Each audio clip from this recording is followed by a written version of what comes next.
지난 25일 국토교통부가 발표한 올해 표준주택 공시가격, 고무줄 가격 논란에 휩싸여 있습니다. 전국 22만 가구 표준주택을 대상으로 미리 공개했던 예정 가격이 이의 신청 과정을 거치면서 최종적으로 들쭉날쭉 조정됐다라는 지적이 잇따르면서인데요.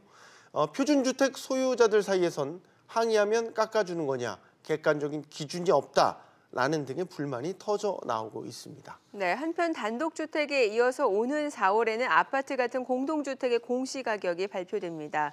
서울 일부 지역의 아파트는 공시가격이 꽤 올라서 보유세가 오를 수 있는데 어떤 지역이 얼마나 오를지 이 부분이 부동산 시장에도 큰 영향을 줄 것으로 보입니다. 관련해서 김종필 세무사, 정철진 경제평론가와 이야기 나눠보겠습니다. 두 분 어서 오세요. 네, 안녕하십니까. 안녕하세요. 평론 먼저 여쭤볼까요? 24일 발표된 단독주택 공시가격, 오름폭 따져보면 역대 최대치였습니다. 이제 이후에는 의견 청취 과정을 거치게 되고요. 네.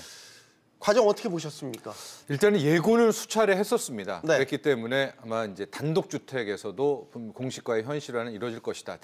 마음의 준비들은 하고 있었을 것 같은데요. 네. 실제적으로 인상률이 이제 꽤 높았습니다. 네, 그동안에 만약 올린다, 집값이 오르다 하더라도 한 평균 4%, 5% 정도 전국 기준입니다. 였었는데 이번엔 9% 넘게 인상이 됐고요. 서울만은 따로 떼어놓고 보면은 거의 15% 이상, 17% 이상 올랐고 서울 내에서도 또 마포구, 또 강남구, 용산구 쪽에서는 30% 넘는 공시가격 상승률이 나왔거든요. 네. 그렇기 때문에 아마도 상승폭에 대한 현실화에 대해서는 정부가 그간 이야기했던 만큼은 이제 반영이 됐다라는 이제 대목이 있는데. 실은 이제 그날 발표한 다음에 바로 용산구부터는 이의 신청하겠다라고 얘기를 했습니다. 네. 지금 계속해서 이의 신청을 받고 하게 될 것 같은데 글쎄요 아주 일부 외에는 정부의 기조가 저 이의 신청이라든가 조세 저항 때문에 바뀔 것으로 보이지는 않고요. 이제는 아마 이제 4월 30일 날 전체 개별 주택까지도 다 단독까지 확정이 됐을 때 이제 최종 나오는 것들에 대한 반영을 좀 지켜봐야 될 것 같습니다. 세무사님, 네. 상담 의뢰 엄청나게 늘어나겠는데요, 앞으로도? 네, 어떻게 보셨는지? 예, 지금도 많이 일어나고 있고요. 예. 제가 이제 세금적인 관점에서 좀 말씀을 갖다 드린다라고 하게 되면 정부 정책이 100% 만족할 수는 없잖아요. 네. 그러니까 이제 발표가 됐을 때 잘했다라는 부분도 있고 그다음에 좀 아쉬운 측면이 있다. 이제 두 가지 정도로 갖다가 말씀드릴 수 있을 것 같은데요. 일단은 잘했다라는 측면은 그동안에 발표했던 정부 정책의 실행 의지 이런 부분을 갖다가 강력하게 주택시장에 전달을 했다. 네. 이런 측면에서는 좀 잘했다라고 평가를 갖다 할 수가 있는데요. 이 부분 중에서 좀 아쉬운 점도 있습니다. 왜냐하면은 이렇게 이제 급격히 올린다라고 하는 부분은 이제 목표상으로는 공평과세를 갖다 추구한다라는 측면에 맞춰져 있지만은 예.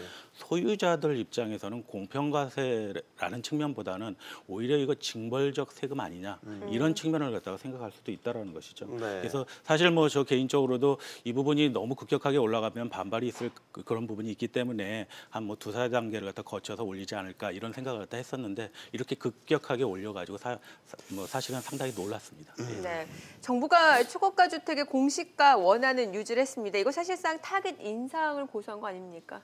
그렇다고 봐야죠. 예. 결국은 이 주택 공시가격하고 시세하고 많이 차이가 나는 이 단독주택 중에서도 최고가 주택에 맞춰서 보유세 부담을 갖다 급격하게 좀 올리겠다 이런 취지가 좀 반영이 됐다고 봐야 될 것 같습니다. 그래서 이게 만약에 올라간다라고 하게 되면 당연히 보유세가 올라갈 것이고요. 그러면은 보유하는데 부담하는 비용이 증가한다는 측면이니까 수요라는 측면을 갖다 좀 억제하는 측면에도 좀 작용을 갖다 할 수 있을 것 같습니다.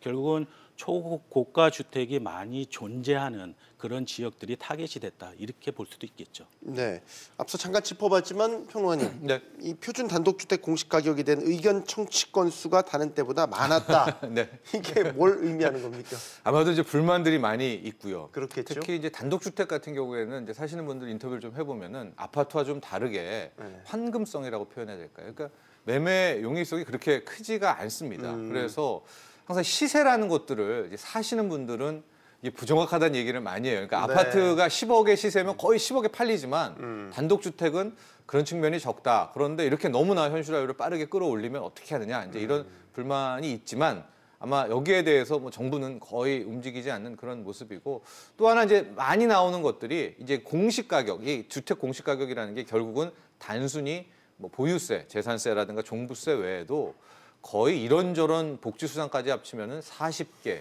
60개 정도와 지금 연관이 돼 있는 거거든요. 그러니까 저렇게 종시가격이 오른다라는 것은 자산이 늘어난다는 뜻 아니겠습니까? 네. 그렇다면 당장 지금 많이 언급이 되는 게 건강보험 중에서도 지역가입자들은 네. 건강보험료가 오를 수가 있겠고 네. 또 하나 이제 기초연금 받는 어르신들 중에서가 이제 하위 70%인데 대상자가 안 되는 경우도 안 되는 경우도 있고 네. 또 안 됐다가 되는 분들, 그러니까 지방에 계신 분들은 오히려 29.999% 상위에 들어갔다가 이번에 지방에서는 오히려 좀 깎아준 데도 있거든요. 네. 그럼 이제 기초연금이 들어갈 수도 있고 아마도 그런 연관성들도 있기 때문에 아주 굉장히 촉각을 곤두세우고 있다라고 볼 수가 있는데요. 건강보험에 대해서는 뭐 김현미 장관도 그렇고 국토부에서 수차례 얘기를 한 것이 60등급으로 나눠져 있다는 거예요. 건강보험 체계가. 그래서 네.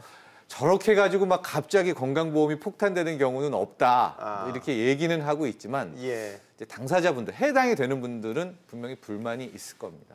이게 참 상대적인 게 네.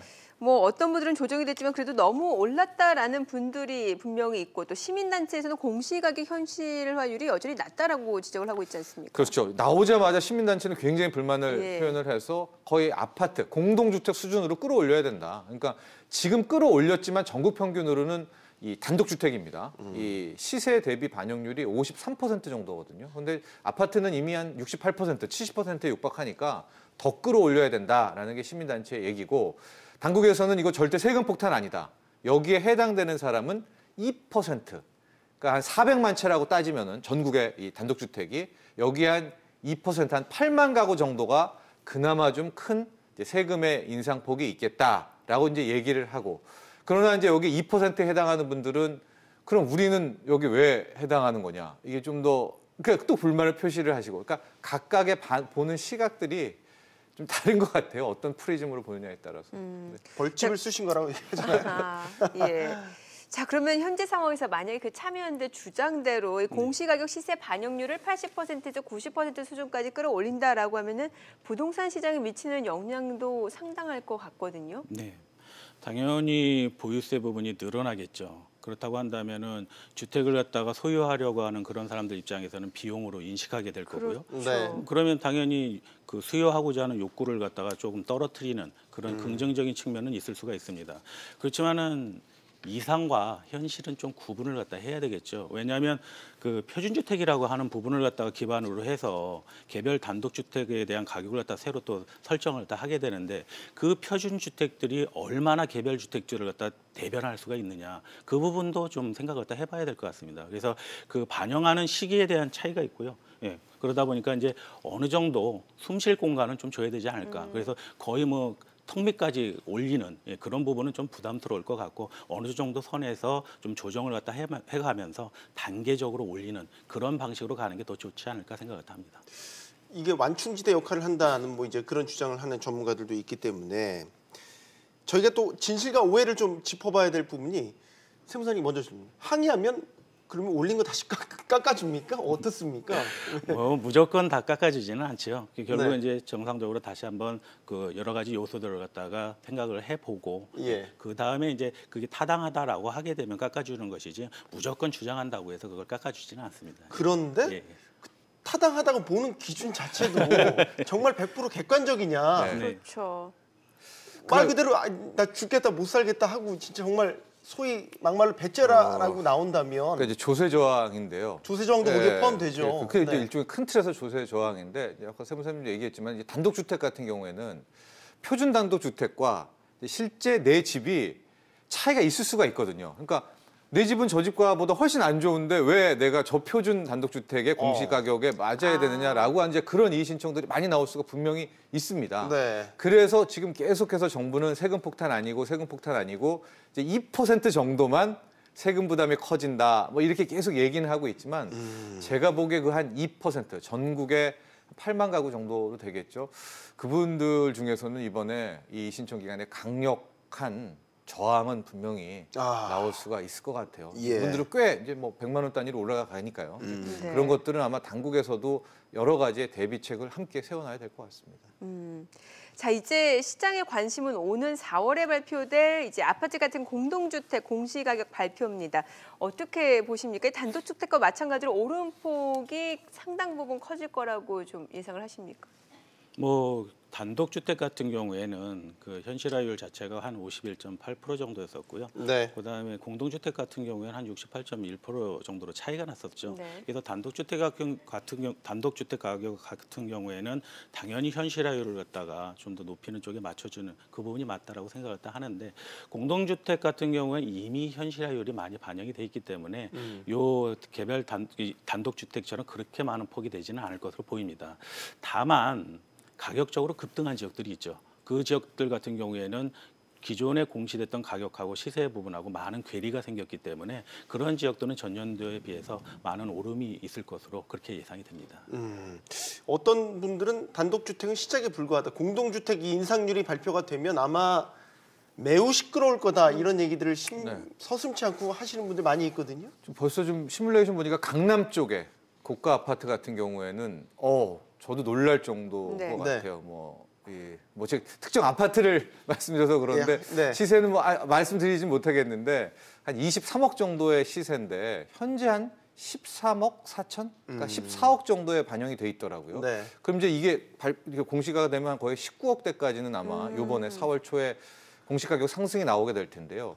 만약에 이분이 1주택자라면 모르겠지만은 다주택자라면은 거의 수백만 원 이상대 이제 세금의 부담이 커질 수가 있거든요. 네. 그렇기 때문에 전체 아파트는 아니더라도 서울의 강남에 최근 1년 반에서 2년 사이에 거의 폭등했던 아파트들, 그러니까 한 1년 반, 2년에 5, 6억씩 올랐던 아파트들은 세금 폭탄을 그러니까 다주택자 경우에는 네. 분명히 세금 폭탄의 가능성이 매우 크기 때문에 근데 시장이 또 이걸 어떻게 귀신같이 알고 지금 가격 빠지는 거 보면은 강남 고가 아파트가 먼저 빠지잖아요. 그러니까 이미 참 시장이 똑똑하다는 게 다 반영을 하면서 이제 매수세가 뚝 끊긴 것이 아닌가. 근데 상대적으로 오히려 좀 강북 쪽의 아파트들 특히 9억 이하, 6억, 5, 6억대는 시세가 우리가 속된 말로 짱짱하다. 아직도 계속 버티면서 더 오르고 있거든요. 그러니까 그런 것들이 아마 이번에 그런 세금 부분도 함께 다 시장이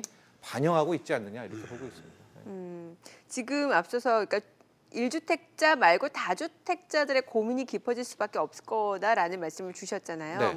아무래도 세부담 때문에 그러면 임대 등록과 매각의 기로에 서 있다라고 봐도 되겠네요. 그러니까 이제 1차 작년에 이제 4월 1일 기점으로 해서 임대 등록하실 분들은 다 했거든요. 근데 그 다음에 또 다주택자가 됐고 임대주택 좀 분위기 보면서 해야지라고 등록을 늦추다가 순간적으로 임대주택자에 대한 혜택을 확 줄여놨습니다. 그러니까 지금 임대주택 사업자 등록을 안 하고 남은 다주택자 분들이 이제 여기에 대한 고민들이 굉장히 커질 것 같은데요.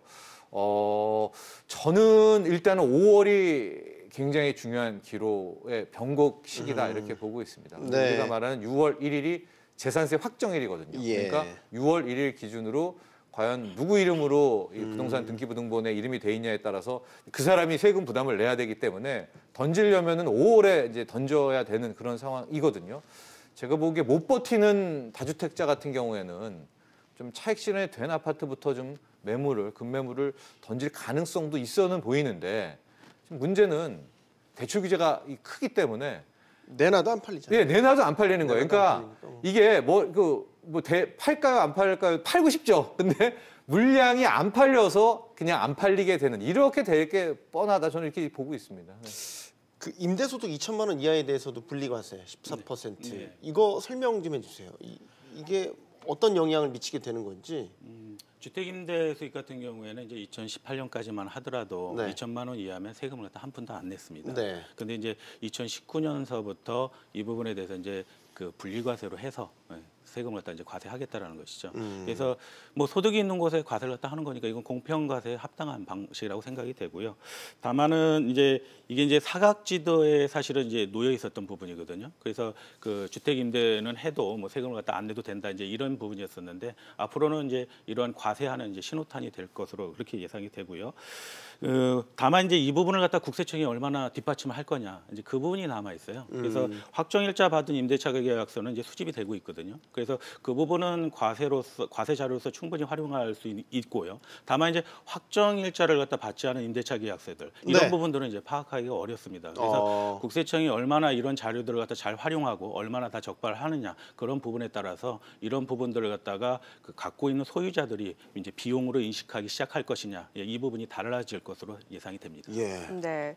자, 그러면 다주택자들은 현 시점에서 어떤 선택지를 꺼내는 게 맞을지 또 경제 전문가 그리고 부동산 전문 세무사로서 좀 조언 한 말씀씩 부탁드릴게요. 그러니까 본인의 이제 능력이겠죠. 여력이라고 표현할 수가 있을 것 같은데요. 본인의 여력이 안 된다라고 하면 일단은 매물을 내놔야 될 것 같은데 제가 앞서도 말했지만 지금 시장 상황이 급매물을 내놓는다고 하더라도 받아줄 매수 주체가 없거든요. 대출 규제 때문에. 그래서 아마 이제 이 부분에 되게 고민이 커질 것이다 이렇게 생각을 하는데 저는 그래서 또 하나의 포인트는 역시 그러니까 그렇다면 금리를 좀 지켜봐라. 다주택자 입장에서는 지금 금리가 당초 예상과 달리 대출 금리가 그렇게 빠르게 오르고 있지는 않거든요.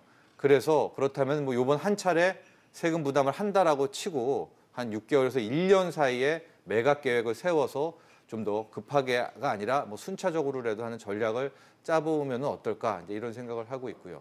매수자 입장에서는 일단은 굉장히 좋은 위치를 선점했기 때문에 웬만한 가격보다는 더 싼 가격에서 받으려는 그런 자세가 필요하겠죠. 지금 네. 보면은 이게 세금의 부담이 기하급수적으로 커지게 되거든요. 이제 올해가 이렇게 되고 집값이 안 빠진다는 전제하에 네. 또 커지고 그렇기 때문에 뭐 실수요자 입장에서는 굳이 5월에 막 물량을 꼭 쌓아야 되겠다. 뭐 이렇게 할 필요는 없을 것 같다는 생각해 봅니다. 예. 네. 세무사님. 네, 이거는 뭐 정답은 없죠. 네. 다만 이제 다주택자 같은 경우에는 명확한 의사결정 기준을 마련해 두셔야 될 것 같습니다. 저희가 보통 이제 분석을 갖다 해보게 되면 보유세 부담이 올해는 한도에 걸려서 대부분 좀 적게 산정이 되고요. 내년하고 내후년에 걸치게 되면 한도에 거의 걸리지 않고 전액을 갖다 부담해야 되는 그런 문제가 발생을 하게 됩니다. 그렇다고 한다면 이 세금 부담을 갖다가 안고서 내가 장기간 끌고 갔을 때 이만한 수익을 갖다 보전을 갖다 해서 상쇄시킬 수 있느냐 이제 그런 부분들을 갖다 예측을 갖다 해야 되는 부분이고요. 만약에 배우자나 자녀한테 증여를 해서 5년 후에 매각을 갖다 할 예정이다라고 네. 하게 되면 취득가액을 올려가지고 세금을 갖다 줄일 수 있는 폭이 있는데 그 동안에 또 부담해야 되는 그 보유세들이 있거든요. 그래서 결국은 핵심은 내가 보유하는데 들어가는 비용 얼마, 그다음에 나중에 혹시나 시세나 이런 부분에 있어서 올라갈 거냐 내려갈 거냐에 따라서 이런 부분들을 다 상쇄시킬 수 있느냐 없느냐 이런 그 분석을 갖다 해본 다음에 최종 선택지를 갖다가 결정하시는 것이 좋을 것이다 이렇게 그 생각을 합니다. 알겠습니다. 정철진 평론가 김종필 세무사와 이야기 나눠봤습니다. 두 분 고맙습니다. 잘 들었습니다.